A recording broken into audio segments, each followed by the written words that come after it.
خطرناکه ترافیکي حادثه د هرات په لاره باندې شوې ده. الله جل جلاله دې ټولو هغه خلکو ته چې متاثره شوي دي، شهیدان شوي دي، سخت ډېر اجرونه او ثوابونه ورکړي. او د دې چې کوم خپلوان پاتې دي، الله دې هغوی ته صبر او استقامت په نصیب کړي. ډېره یو خطرناکه حادثه ده، سوځېدلي هم دي او ډېر په بد حالت باندې هغوی وفات شوي دي. زه نن تاسو ته د خپل ماما یو جالبه او ډېره ناشنا قصه کول غواړم، له عبرت نه ډکه ده. زما ماما یو تاجر ده، د ځمکو کاروبارونه کوي او همدارنګه کورونه اخلي او خرڅوي. چا ورته ویلي چې په ننګرهار کې ته که لاړ شې ننګرهار ته، هلته ځمکې ډېرې ښې ارزانه دي، صحیح ده، او کاروبارونه هلته ښه په کش کې دي، دا د پراپرټي کورونه به هم واخلي، کاروبار به د ډېر زیات پرمختګ وکړي او ډېر به مالداره شي. بالاخره زما ماما هم تشویق شوی ده او حرکت یې کړی ده د ننګرهار په طرف باندې. په لاره کې ګوري چې ډېره یو خطرناکه حادثه شوې ده، مړي شوي دي، وینې دي، یو د موټر سره ټکر شوي دي. بس زما دا ماما هوښیار سړی ده ډېر ماشاءالله.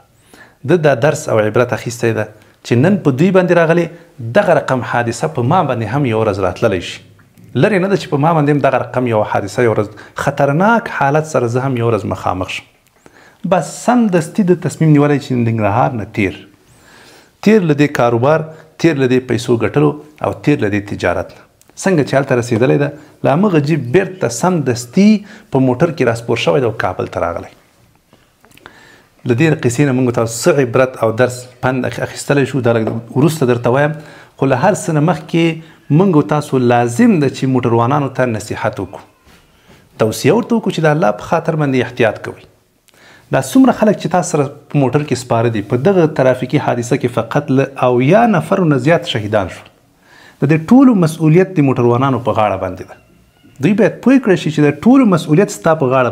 تاسو پسونه ځان سره حیوانات نه دي رابار کړي، انسانان دي رابار کړي دي. او انسان د ده د ژوند ارزښت په اسلام کې څومره زیات د حد او اندازه نشته. اسلام قرآن کې دا خبر راغلی چې یو انسان څوک مړ کړي، دا داسې ده لکه ټول انسانان چې وژلي وي، ټول انسانان چې وژلي وي. او چې یو انسان ته نجات ورکړه، لکه ټول انسانانو ته چې نجات. دا په دې دلیل ده چې د انسان ژوند څومره مهم ده په اسلام کې. او د اسلام د راتګ یو اساسي هدف هم دا چې انسان باید ژوندی پاتې شي. د همدې په خاطر باندې الله جل جلاله د یو بل وژل په موږ او تاسو باندې حرام کړي دي. او څوک چې بل څوک ووژني، سزا یې څه شی ده؟ سزا یې جهنم ده. نو دا موټروانان باید په دې باندې پوه شي چې د الله نه وویرېږئ، په آینده کې داسې کارونه مه کوئ، بې احتیاطي مه کوئ او غفلت مه کوئ، نشه مه کوئ، چرس مه وهئ، خوب مو پوره کوئ چې سم صحیح برابر وئ، بیا حرکت وکړئ. چې برابر نه وئ حرکت مه کوئ، منډې مه وهئ په لاره کې چې بس هر څه وشو موټر پردی ده او هله ځان رسوه. دا لوی مسؤلیت ده، دوی باید دې ته متوجه شي. همدارنګه د ترانسپورتي شرکتونو هم یو لوی مسؤلیت ده چې موټروانان داسې موټروانان هغه وګمارئ په کار باندې، په دې مسؤلیت باندې چې هغوی واقعا مسؤلیت پذیره وي او په خبره باندې پوهېږي، احساس ورسره وي د دې خلکو.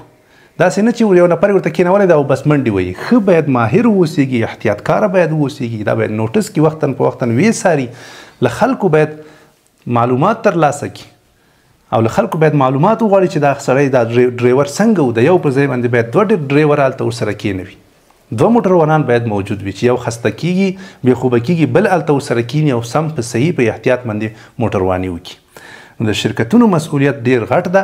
هم باید د دوی موټرونه سالم واوسېږي او هم باید موټروانان سالم واوسېږي تر څو دغه سفرونه په ښه طریقه باندې انشاءالله سرته ورسېږي. په اخره کې لوی درس چې موږ تاسو یې زده کوو، هغه دغه زما د ماما لوی درس ده. هغه دا ده چې کوشش وکړئ له خطر نه خپل ځانونه لرې وساتئ. که متاسفانه سړکونه خراب دي، موټروانان بې غوره دي، موټر جوړ نه دي سم صحیح، او رفتار کې ډېره بې احتیاطي کېږي. نو تاسو په خپله باندې دومره وکړئ چې دا خپل ژوند کې سفرونه لږ راکم کړئ. په دې سره به تاسو هم خپلې پیسې ساتلي وي، هم به مو وخت نه خرابېږي، سرګردانه به نه یې، هم به خپلې کورنۍ ته نږدې او هم به له خطر نه، تر ټولو غټه خبره، له خطر نه به بچ یئ.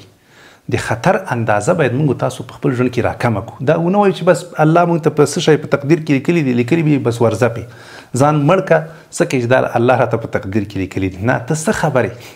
موږ ته خو الله دا دین دا خبره کړې ده چې باید انسان ځان د خطر او ضرر ځي ته ځان ورنکي د ضرر له ضرر نه خپل ځان هم وساتي او نور چاته هم ضرر ونه رسي. نو تاسو انشاءالله کوشش وکړئ چې په خپل ژوند کې کوم ځای کې چې ستاسو کاروبار وي همالته زندگی هم ځان لپاره برابره کړي. داسې نه چې ټول عمر بس یو ولایت نه یو ځه کله بل ولایت ته ځه کله بل ولایت ته ځه اخر الله مه کړله کومه حادثه ورسره به مخامخ شئ بیا به ټول عمر پښیمانه یئ. نو کوشش وکړئ انشاءالله چې سفرونه راکم کړئ او پرته له اشد ضرورت نه کوم ولایت ته سفر مه کوئ د دې دپاره چې انشاءالله په امن کې واوسیږئ او له خطراتو څخه لرې واوسیږئ. الله جل جلاله دې ټولو شهیدانو دا شهادت قبول کړي او الله دې ټولو ته اجرونه او ثوابونه په نصیب کړي.